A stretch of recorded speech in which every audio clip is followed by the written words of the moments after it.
Paper, page 26. Sanwo-Olu denies fraud. Assembly orders probe.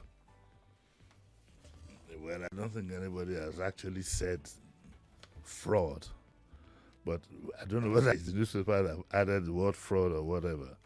But the messy situation that we had, that was highlighted by Mr. Funsho Duarte, which will be further explained excuse me, in this video on Saturday, has led to all this. And the newspaper says that the governor on Tuesday addressed the concerns raised over the procurement process in the state, describing as untrue allegations that he used state funds to pay 200 million to lawyers who defended his election in court. You will know that there were 4 lawyers, of course, senior advocates, one of them extremely highly respected and elderly, in which it was said that the governor had used state funds to pay for their services in the election petition panel. And this particular one was highlighted by Rhodes Vival, of course, who you all know, the Labour Party candidate. You know, and it says that he also said that it was erroneous. They claimed that 2 billion was spent by the office of the deputy governor to purchase rechargeable fans, rechargeable lights, refrigerators, amongst others. The State House of Assembly on Tuesday has ordered a probe into the allegations to establish the facts of the story. One of the casualties of this incident, unfortunately, is my very good Abura and friend, Gbenga Omotosho, a highly respected journalist when he was practicing. And that should tell some of our professionals to be very careful when you are giving appointments, to be extremely careful when you are giving appointments with this. These politicians don't care. You know, they don't, I mean, and that's, I don't need to give an example. They don't give a hoot. Where they're headed is where they're headed. Because I'm sure later in the evening, after Gbenga, my good Abro, would have seen his interview, you know, in the social media and his explanation. I'm sure I don't know whether he'll be chuckling or he'll feel embarrassed. I'm sorry to go personal, but I like to use these things to cite examples, especially to professionals, accountants, lawyers, information people. You need to be careful with politicians. This is what Gbenga said yesterday, Mr. Motosho. And I will read it out in the Punch. And I want you to look at the logic of it. We will examine the logic of it. We will not allow politicians to throw anything at us. We will question. And this idea that everybody who queries these things, even though he's making a good statement, but will not allow any malicious, there's nothing malicious there. There's nothing malicious. If he talk, it says he didn't have a government, the statement didn't have, Roosevelt didn't have a government stamp. I don't know about that, but listen, let me read the story. A statement on Tuesday by the State Commissioner for Information, Gbenga Omotosho, described as untrue allegations that the governor paid legal fees for personal electoral lawsuits from the state's coffers. I just wished he had stopped there. But he went further to say, a post on X by the Labour Party, Rhodes Vival, in November 2022, without any proof whatsoever that the Lagos State government funded Sanwo-Olu's legal dispute after the election assertion. And then he says, the allegation was supported by a document that neither carried the logo of the Lagos State government nor the endorsement of any of his officials. That is what he says. It didn't carry the logo. It was simply another ploy to deceive the public about a non-existent payment of 50 million to 4 lawyers. Then he now says that, oh, there was a payment request which was not approved by Mr. Governor, for God's sake. The governor has his private suit. Who made the payment request? Omotosho should tell us. And how did, who made that payment request and in what capacity? I don't think he thought it through before he threw that pigeon to us to grab. That there was a payment request by Mr. Governor when the and it was not approved.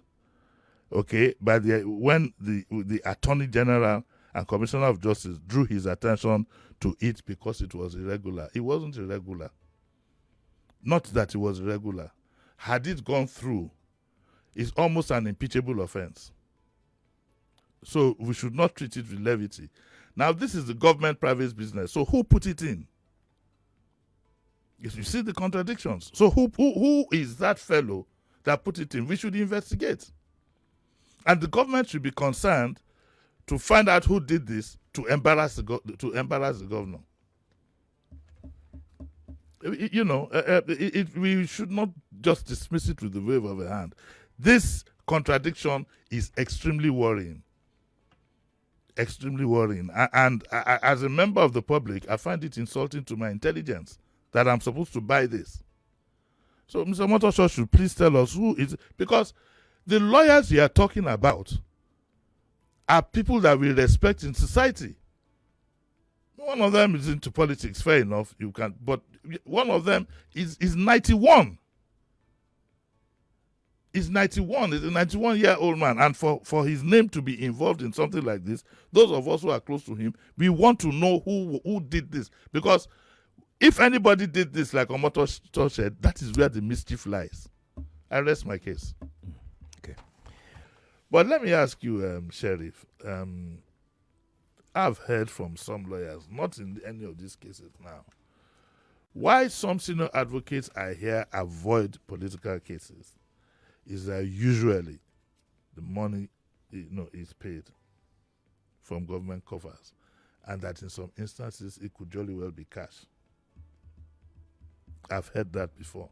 So we shouldn't, I'm not accusing Sanwo-Olu of anything, but we need to tidy up that area. It is extremely crucial. And all these errors that are occurring. But I like the reasoning of the other gentleman who came. I think it's some official for finance. He was able to say that, okay, some of the monies, some money allocated for a vehicle for the chief of staff was actually for the chief of staff's office. And that they used that car. Did you see that money? I didn't see the money. Now, Did you see the amount? He said it's 400. He didn't talk about how many cars it was. But one bulletproof Lexus he said that car. He said One. That, because if President Obama... Is he the president? No. Chief of staff to the governor? No, it's not for him to use. It's for his office for dignitaries. It is for his office for dignitaries. If they are going to buy a vehicle, it will reside, it would of course be given to the chief of staff to handle, so that this car is not for the chief of staff. So I have other questions.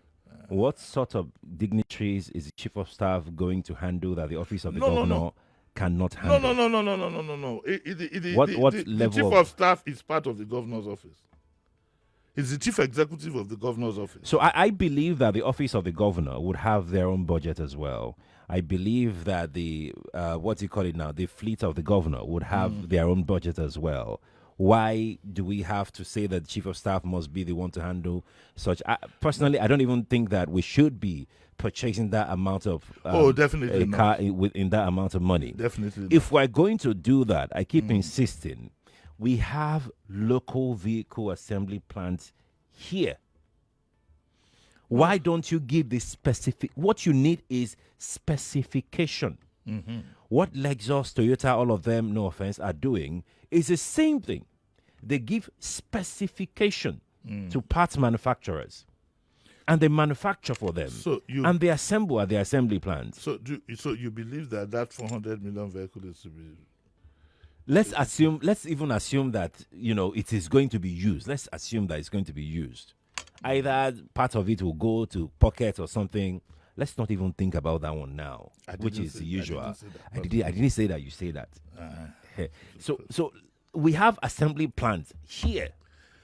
We always look for ways to fritter away people's money. Let us now get to the reality. Budgets in public service are always tinkered with to cover up. Sometimes it's even done officially. Okay, so maybe the DSS wants to buy something. At federal level, for example, the DSS wants to buy some equipment. They can put it under the budget of Ministry of Agric.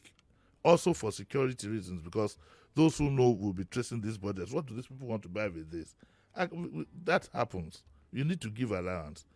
The only thing is, our politicians need to be more ingenious, and you need to get people who know how to handle things and not make it look so untidy.